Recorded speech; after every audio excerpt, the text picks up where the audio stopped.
If one had to describe Uchino Narumi, they would unavoidably stumble across the words bright and happy.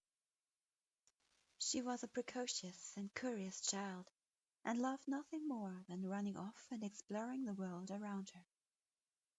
There was hardly a day she did not wander off somewhere, even if it just was the front yard or one of the older kids' rooms. Some had really interesting things in there. But her most favorite place was the orphanage's kitchen. It smelled deliciously like food in there, and if she snuck in the middle of the night, she always found one or two things to snack on. Narumi liked eating. She liked cooking too. One day she would become an excellent chef and stuff everyone with delicious food. It was her greatest dream, and she could not wait for it to become true. The children were chattering excitedly. It was Saturday morning. That in itself was not very exciting. But it was not any Saturday morning. It was the second Saturday morning of the month. And that was what made it so special. Because this was a day the matrons took the children to the local playground, and they could spend the entire day there. It was a rare treat for the children, and they loved that time dearly. Being unable to come along was considered the harshest punishment possible. It was absolutely terrible to be stuck inside while everyone else was out there having fun. Unfortunately, that was exactly what Narumi had to do. She had been caught trying to put a spider into an older boy's bed, and apparently her justification of "he's a bully" had not been sufficient enough. So she watched with a rather sullen expression as the matrons led the other kids away. Noboru, the boy who had been her almost victim, threw a mocking grin and sauntered out of the gates. Narumi huffed and slumped onto the bench next to the front door. Now she was alone. Well, almost alone. Otsuko Masaharu, the caretaker, was still here. But he was inside, probably fixing the bathroom faucet yet again. The thing just kept dripping, no matter how often he repaired it. It was strangely silent, without the other kids around. And Narumi started to get bored pretty soon. She jumped up and entered the house, tiptoeing into the direction of the girls' bathroom. Carefully peeking inside, she saw Otsuka leaning over the sink, cursing quite loudly. It seemed like he would be busy for quite some time. Narumi went back outside. The gates were still open. Should she? She glanced back to the house. Everything was silent. Narumi shrugged and hastily sneaked through. Just for a short time. The playground the children were at was not very far from here. All you had to do was turn right at the gates and walk for about 15 minutes. But that was not where Narumi was going. She turned left instead of right and walked to the park at the end of the street. It was close to the clan's districts and had a playground too. But it was a much smaller one, and it could never have accommodated 45 children. The place was empty when she reached it, and Narumi sat down on one of the swings. She loved this park. It was always so calm here. Granted, she did enjoy playing with the others, but occasionally she just needed some time for herself too. It was not the first time she had snuck out to come here. Narumi leaned her head back and smiled into the sunlight. Next to her, something glinted. Narumi turned her head. It was a climbing frame. She hummed thoughtfully and went over to try it out. She had already passed the halfway point when her hand met something sticky and squishy. Narumi instinctively recoiled and lost her grip on the metal rung. In a desperate attempt to save herself from a painful fall, Narumi threw her hands forward, trying to grab onto something, anything. But she only met cold, smooth metal. Narumi panicked, her hands sliding down across the cool surface, and she lost her footing. The ground was coming rapidly closer. No, she didn't want to get hurt. No! She was almost down. Narumi closed her eyes, bracing herself for the painful impact. But out of nowhere, something warm erupted in her belly. It spread slowly, sluggishly. But suddenly, there was a strange tingling feeling in her hands, and her fall stopped. Had she reached the ground? But why did she not feel any pain? Slowly, she opened her eyes. She was hovering about 5 inches over the ground. How? Why? Had she grabbed onto something? But it did not feel like it. Narumi raised her head. There was nothing, just her own hands on the cool surface. She pulled slightly. Her hands were stuck on the metal. How did she do that? Had it something to do with the warmth she had felt?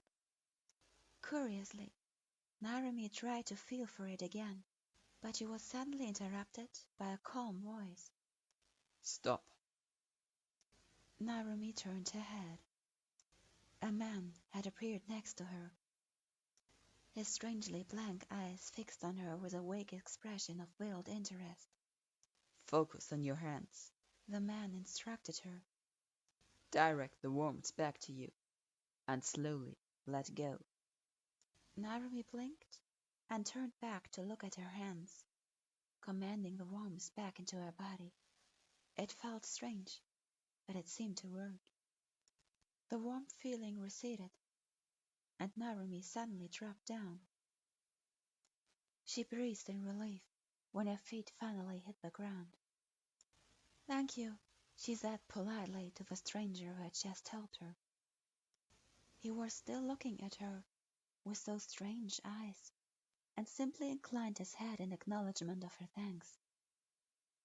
I am curious, he said finally. Was this the first time accessing your chakra? Narumi tilted her head in curiosity. Was that what I was doing? There was no definitely interest in the man's expression. Yes, he answered calmly. What is your name, child? Uchino Narumi, she answered honestly and gave him a bright smile. Uchino, the man muttered. That is not a clan name. Who are your parents, child? Narumi shrugged. Never met them. I live at the orphanage. I see, the man replied calmly. Well, it was a pleasure making your acquaintance, Narumi-san. But I will have to take my leave now. He inclined his head once more and laughed. Quite a promising child. Luckily, the caretaker had not found out about her unsanctioned excursion, and her punishment had not been extended. Now, 3 weeks later, Narumi had all but forgotten about that strange encounter at the park, and her life had continued as normal. until the letter arrived. The matron looked at her with a serious gaze. Narumi. Yes, Toya-san? She replied, looking at her with wide green eyes. Are you all right? The woman did look slightly pale. Toya-san smiled weakly. Yes, child, I am. She held the letter up. This one is for you. For me? Someone had written to her? Who? Narumi was really curious. What is it? She demanded excitedly. Maybe she had gotten some mysterious pen ball. That would have been so cool. You have been accepted into the academy. The academy? Narumi repeated slowly. What academy? The Shinobi Academy, Narumi. Toya-san answered quietly. Hyuuga-sama has sponsored you. Narumi stared in disbelief. Shinobi Academy? Her? A shinobi? But she wanted to be a chef. Can I say no? She asked hopefully. Toya-san smiled sadly and shook her head, and shed tears in her eyes. The Hokage has already approved it. You will start next term. Narumi's heart dropped. The next day, Narumi had a visitor. The man's eyes were just as blank as the man's she had met at the playground. He frowned as he stared down at the pyjama-clad child. Uchino Narumi? Yes, she offered, rubbing the sleep out of her eyes and wondering what he could possibly want so early in the morning. I am Hyuuga Ryoko. Hyuuga-sama has sent me. He informed her curtly. I am here to teach you some basics. Teach me? Narumi repeated, utterly confused. I don't... You are being sponsored by Hyuuga-sama. The man interrupted her sharply. It is my job to make sure you do not embarrass him. He threw a bag at her. Now dress yourself, and then follow me. I will be waiting downstairs. You have 5 minutes. He went downstairs, and Narumi was left to stare at the bag in her hands, not understanding what was happening to her. Who was that Hyuuga-sama? Was he the man she had met? And why was he sponsoring her? She did not like this at all. Narumi looked around. The man had taken her to a wide open area at the other side of the village. Where are we? She asked, looking around curiously. She had not even known that a place like this existed. Training Ground 3. Hyuuga Ryoko answered curtly. This is where we will meet for the time being. As long as you are under my care, you will call me Sensei. Understood? She didn't.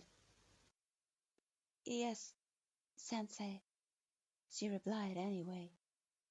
Hyuuga-san, no, Hyuuga-sensei, did not seem like the type to explain much, and Narumi was still too confused to make sense out of everything. Good. Now start running. 3 rounds around the field. Narumi stared at the field. It was big. Very big. Did you really have to run that? Narumi glanced at the man, who narrowed his eyes. Narumi swallowed at the implied threat and obeyed. Yes, Sensei.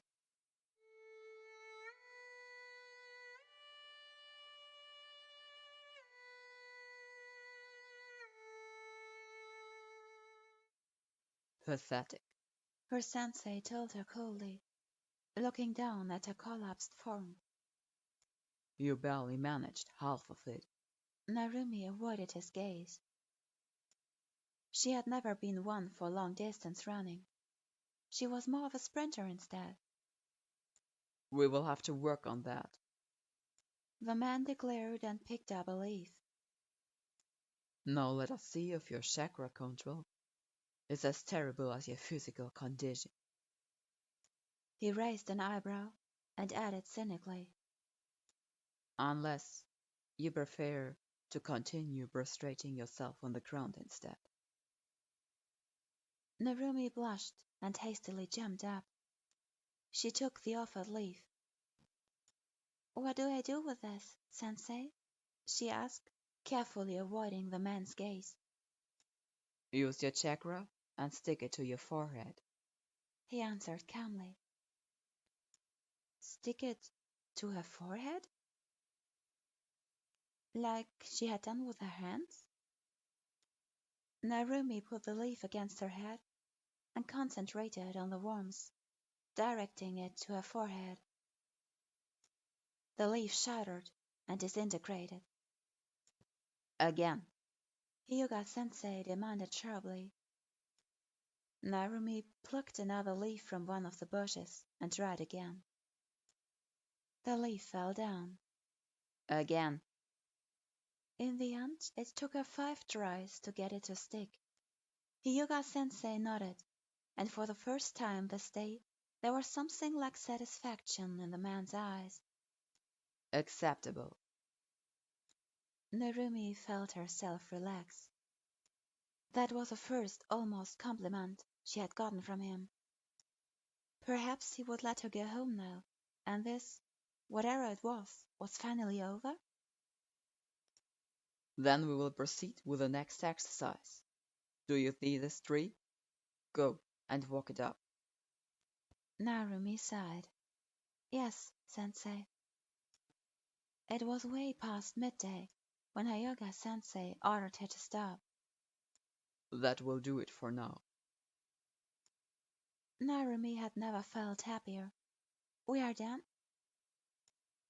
Yes. The man replied. For today. I expect you back here tomorrow morning at the same time. Do not be late.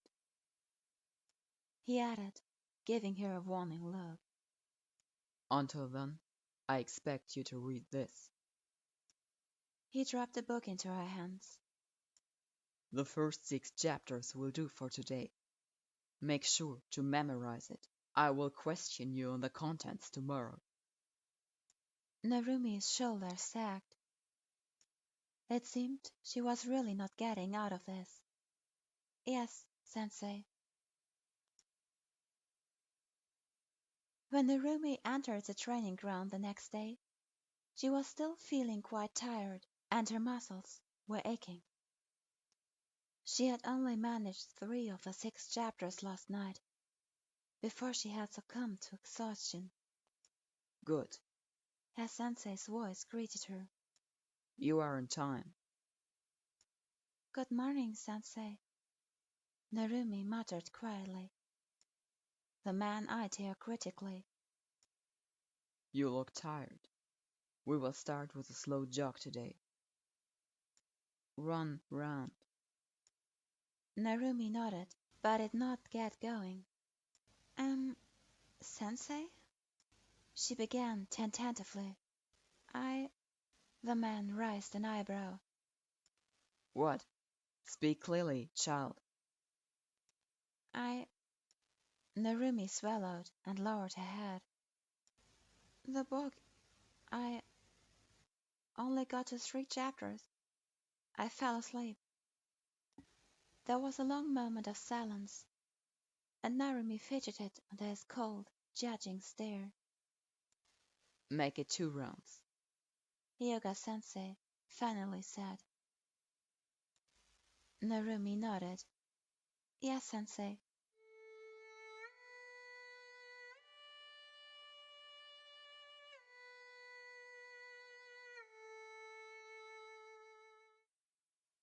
Over the next 2 months, Narumi fell into something like a routine. From 7 to 1, she would train with her sensei. Then she had the rest of her day off for the rest of her academic studies. She had recently started to learn about Konoha's history. The Warring States area had been surprisingly interesting, and Narumi had found herself sympathizing with the young Shodai's desire for peace. But strangely enough, it was Uchiha Izuna who captivated her, even if he had been hardly mentioned. Maybe it was that fact that made him so intriguing. It was a knock on the door that interrupted her reading. Curiously, Narumi went to open it, only to find the man she had met at the playground standing right in front of her. "Hyuuga-sama?" she asked, taking a guess at his identity. The man nodded. Greetings, Narumi-san. May I come in? Narumi stepped aside to let him in. He entered the room and sat down on the worn wooden chair that had been provided for her. His pristine clothing and cultured demeanor contrasted strangely with the battered interior of her room. It was more than obvious that he did not belong here. Strangely enough, the man himself did not seem to be aware of this fact. Or maybe he was, and just did not care. I hear your training is progressing rather well, he stated casually after she had closed the door. Narumi's eyes widened. That was the first time she had heard that. "It is?" She sounded honestly surprised. Yes, the man replied with a faint hint of amusement in his tone. The reports on your progress have been rather positive. That was really unexpected. She had thought that he was rather dissatisfied with her, the way he always criticized her. She felt slightly proud, and at the same time extremely dejected. It was a strangely conflicting feeling, as her happiness at being praised by an adult paired with a bitter feeling of receiving that praise for something she couldn't care less about. She wanted to be a chef, not a ninja. "Hyuga-sama," she began hesitantly. "Why did you choose me?" The man regarded her silently, and Narumi suppressed the urge to twitch as she felt his entire attention settle on her. Hyuga-sama had a strong, overwhelming presence. To have all of it focused solely on her was more than she felt she could handle right now. It is not an easy feat to unlock one's chakra at such a young age, Hyuga-sama finally answered. and you did it while being in a distressing situation. That alone is impressive, but what you did was even more so. He leaned forward and eyed her intently. You did not only unlock it, but you also managed to instinctively utilize it to save yourself. This kind of control is unheard of. So to put it simply, it would have been a waste of potential to let you go. Narumi swallowed. Waste of potential to let her go? That did not sound very promising. The man crossed his fingers and eyed her critically. Also, you do not seem to be very happy about it. He was very observant. "Well," Narumi muttered, "I always wanted to be a chef, not a ninja." There. It was out. She had actually said it. Narumi waited with bated breath for the man's reaction. She was prepared for his anger, but to her surprise he only snorted in disbelief. A chef? He repeated, sounding rather incredulous. With that kind of potential? No, you would be wasted this way. He stood up and patted her slightly on the shoulder, patronizing.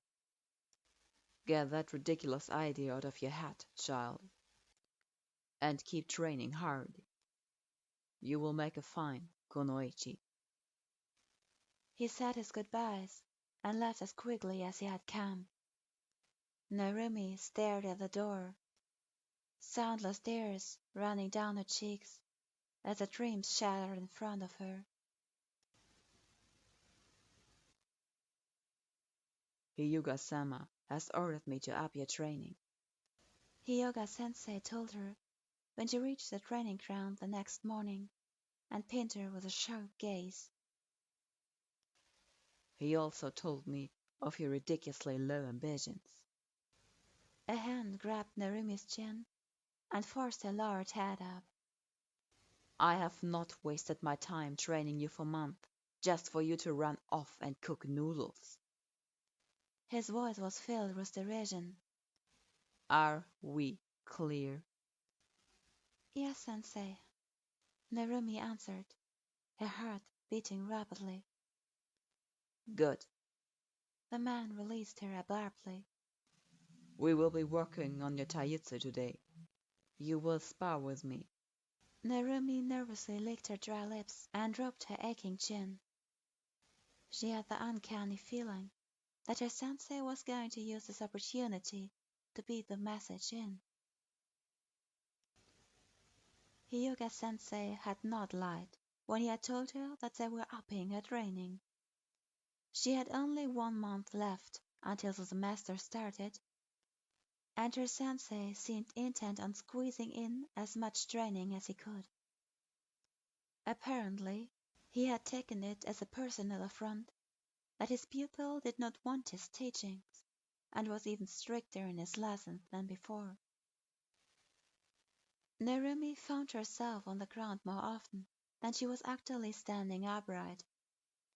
She groaned as her sensei's foot impacted with her back and pushed her into the dirt.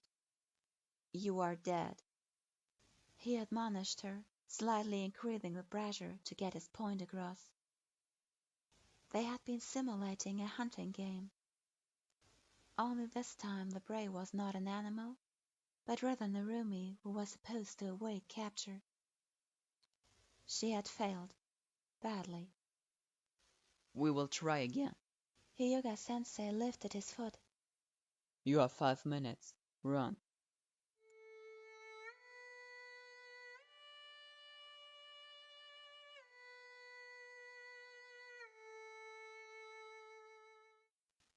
Narumi dragged her ragged body through the bushes.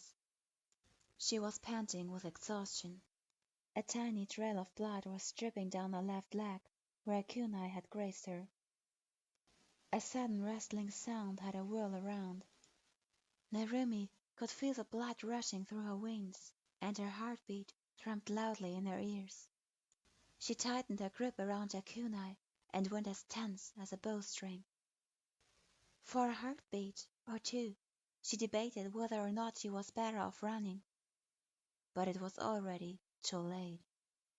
A figure jumped out of the bushes. It was Hyuga-sensei. He had caught up to her. Running away was impossible now. He would catch her immediately. Narumi barely dodged the shuriken thrown at her, the sharp sound of metal cutting air way too close to her ear. She threw her own kunai, but her sensei merely flickered out of the way. Of course he did. Narumi swallowed. Where was he? Was it his breath she was hearing? Or was it just her imagination? Suddenly a cold shiver ran down her spine, and Narumi hastily exchanged herself with a log. Not a second too late. Just moments later, another shuriken buried itself deeply into the wood. Narumi hated this. She hated this exercise. She wanted to go home. Her concentration faltered, and suddenly she knew no more.